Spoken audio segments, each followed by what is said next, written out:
रानीगंज के साहिबगंज मोड़ इलाके के सड़क चौड़ीकरण कार्य के दौरान परित्यक्त के टूटे हुए हिस्से से लोहा निकालते समय अचानक भवन का एक हिस्सा ढह गया।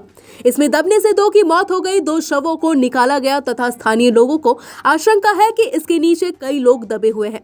रानीगंज के साहिबगंज मोड़ इलाके के पास शनिवार को राष्ट्रीय राजमार्ग संख्या 60 के किनारे सड़क चौड़ीकरण कार्य के दौरान परित्यक्त भवन के एक हिस्से की दीवार ढह गई। उस दौरान यह दर्दनाक हादसा हुआ। घटनास्थल की खबर पाकर रानीगंज थाने की बल्लभपुर फाड़ी की पुलिस और बचाव टीम पहुंची। स्थानीय लोगों का दावा है कि लोहा चुनने के दौरान कई लोग वहां दबे होंगे।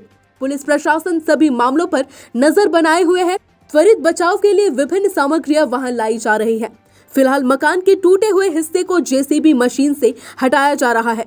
युद्धकालीन तत्परता से राष्ट्रीय राजमार्ग संख्या 60 के किनारे बाईपास सड़क का निर्माण काफी समय से चल रहा है, जबकि सड़क के विस्तार के लिए वहां मौजूद घरों को हटाने की प्रक्रिया चल रही है। लोहा लेने वहां कैसे, क्यों, कौन गया, इसके बारे में अभी तक कुछ पता नहीं चल पाया है। उस हिस्से में फंसे लोगों के बारे में कोई जानकारी नहीं मिल पाई। युद्धकालीन तत्परता से बचाव अभियान चल रहा है। बताया जा रहा है यह माइनिंग कॉलेज का परित्यक्त भवन था। আমাদের দীর্ঘদিন ধরে এটা মাইনিং এর কোয়ার্টার আছে। দীর্ঘদিন এখানে কোনো জনবসতি সেরকম বাস করে না। তো বর্ষার কারণে জিনিসটা অনেকটা আলগা হয়ে গিয়েছিল এবং এখানকার যারা দোকান করে তারা এখানে বসেছিল। হঠাৎ বাড়িটি বসে যাওয়ার ফলে এখনো আমাদের সঙ্গে সঙ্গে আমরা খবর পাই, পুলিশ প্রশাসনের কাছে খবর দিই আমরা। পুলিশ প্রশাসন তৎক্ষণাৎ এসে এনএচএ যে রোডটা আছে তাদের মেশিনপত্র আমরা সঙ্গে সঙ্গে আনিয়ে পরে দুটো বডিকে আমরা রেস্কিউ করেছি এবং হসপিটাল পাঠানো হয়েছে এবং আপাতত এখন আমরা কোনো আর বডি পাইনি। আমরা প্রায় 2 ঘন্টা ধরে এখানে আছি স্পটে এবং পরবর্তীকালে দেখছি যে কিছু পাওয়া যায়। এই হচ্ছে ব্যাপার। এখন অবধি 2টো দেহ উদ্ধার হয়েছে। আমাদের এইখানে দোকান করে ওনার বাবা।